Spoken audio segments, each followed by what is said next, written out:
नमस्कार दोस्तों, आपका एक बार फिर से स्वागत है वार्तालाप पर। दोस्तों, इजराइल पे एक बार फिर से अटैक देखने को मिला है, जहां 300 से ज्यादा रॉकेट्स और ड्रोन 13 अप्रैल 2024 को पूरे इजराइल में छोड़े गए थे। ये अटैक कुछ महीनों पहले हुए ईरान के दमास्कस साइरिया के कॉन्सुलेट पर हुए अटैक का रिटेलिएशन बताया गया था। तो दोस्तों, क्या आपने कभी सोचा है कि ईरान और इजराइल के बीच एक फुल ब्लोन वॉर कैसा दिखेगा? दोनों देशों की मिलिट्री कैपेबिलिटीज कैसे कंपेयर होती हैं? तो चलिए इसके बारे में बात करते हैं। देखिए, इजराइल वेस्ट एशिया की मोस्ट पावरफुल मिलिट्रीज में से एक है, वहीं ईरान रीजन में वन ऑफ द लार्जेस्ट मानी जाती है। दोनों में कौन सा ज्यादा सुपीरियर है? उनके पास किस तरह का फायर पावर है और किस देश के पास जीतने के ज्यादा चांसेस हैं? चलिए इस बारे में थोड़ी जानकारी से अब बात कर लेते हैं। देखिए, ईरान की पॉपुलेशन ज्यादा है, खासकर इजराइल के कंपैरिजन में। इजराइल की पॉपुलेशन लगभग 10 मिलियन है और उसके मुकाबले में ईरान की पॉपुलेशन बहुत बड़ी है। तो पेपर्स पर ईरान के पास ज्यादा एडवांटेज है, पर्टिकुलरली जब मिलिट्री साइज की बात आती है तब। देखिए, Iranian arm forces West Asia में सबसे बड़ी मानी जाती है, जिनके पास कम से कम 5,80,000 एक्टिव ड्यूटी पर्सनल्स हैं। वहीं अगर हम बात करें उनके रिजर्व ड्यूटी पर्सनल्स की, तो ईरान के पास 2 लाख से ज्यादा रिजर्व ड्यूटी पर्सनल्स हैं। वहीं इजराइल की मिलिट्री की बात करें तो उनके पास लगभग 1,70,000 एक्टिव पर्सनल्स हैं। वहीं 4,65,000 रिजर्व पर्सनल्स भी हैं उनके पास। तो ईरान के एक्टिव पर्सनल इजराइल के एक्टिव पर्सनल से 3 गुना ज्यादा हो गए। तो ईरान के पास ज्यादा बड़ी नेवी भी है, वहीं उनके पास टैंक्स और आर्मर्ड व्हीकल्स और फ्यूल भी ज्यादा है। तो अब तक के कंपैरिजन से तो हमें यही लग रहा है कि ईरान का पलड़ा भारी पड़ेगा। लेकिन दोस्तों, इसमें एक ट्विस्ट है। चलिए जानते हैं वो क्या है। देखिए, सिर्फ नंबर्स देखकर हम पूरी कहानी को समझ नहीं सकते। क्वांटिटेटिव फैक्टर्स से ज्यादा जरूरी भी कुछ होता है, और वो है क्वालिटेटिव फैक्टर्स, जैसे कि ट्रेनिंग,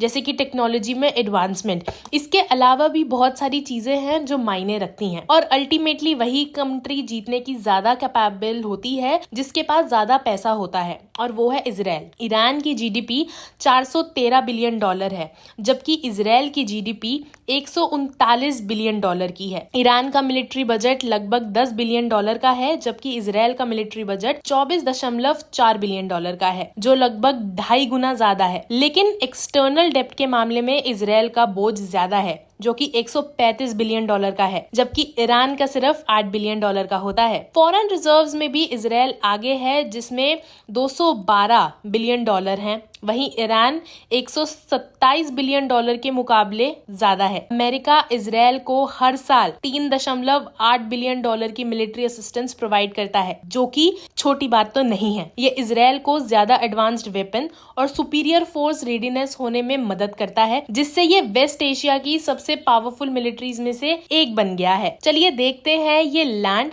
वाटर और एयर में कैसे वर्क करता है। देखिए, चलिए अब बात करते हैं टैंक फोर्सेस। तो टैंक फोर्सेस की बात करें, जैसे जुल्फिकार सीरीज और करार MBT, तो ईरान अपने खुद के टैंक्स बनाता है। यूजुअली ये पुराने डिजाइन पर बेस्ड होते हैं। फिर वहाँ T-72S, T-54S और T-55S भी हैं, जो ईरानियन कॉपीज हैं। और इजरायली डिफेंस टैंक्स जैसे कि मिरकावा मार्क 4 के कंपैरिजन में काफी इंटीरियर माने जाते हैं।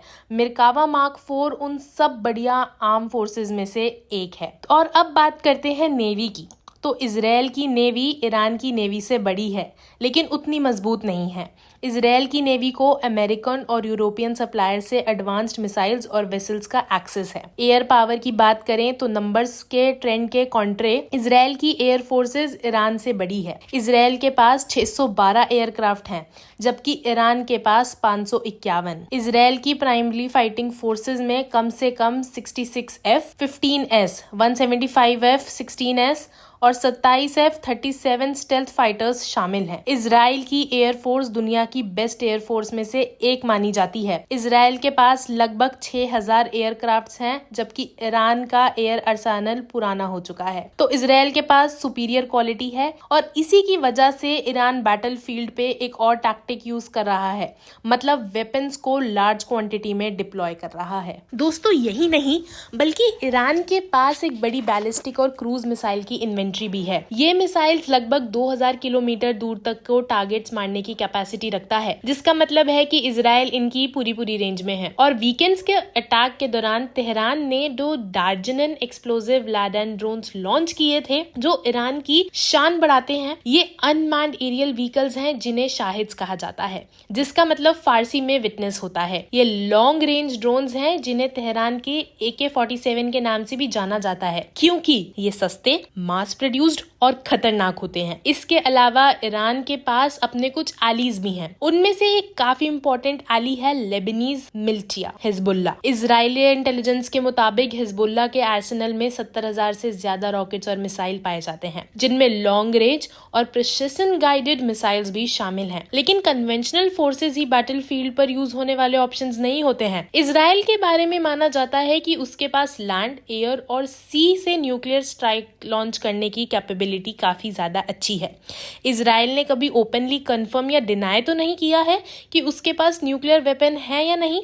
तो ईरान के पास नंबर्स तो हैं और इजराइल के पास टेक्नोलॉजी है। अगर ये कॉन्फ्लिक्ट और ज्यादा एस्केलेट होता है तो किसको जीत मिलेगी ये तो कहना मुश्किल है, लेकिन हमें इन सब बातों से एक चीज तो आज क्लियर हो गई है कि बड़ा नुकसान किसे होगा, और वो होगा इस ऑलरेडी डिस्टर्ब रीजन में रह रहे लाखों लोगों को। तो दोस्तों, आज के डिस्कशन को हम यही खत्म करते हैं आपके लिए एक सवाल के साथ। तो सवाल ये है कि इंडिया का इंस्टेंस इस सिचुएशन में क्या होना चाहिए था, ये हमें कमेंट सेक्शन में जरूर बताएं। और वहीं चैनल को लाइक, शेयर और सब्सक्राइब करना ना भूलें। और हम मिलते हैं आपसे अपनी अगली वीडियो में। तब तक जुड़े रहिए वार्तालाप के साथ। नमस्कार।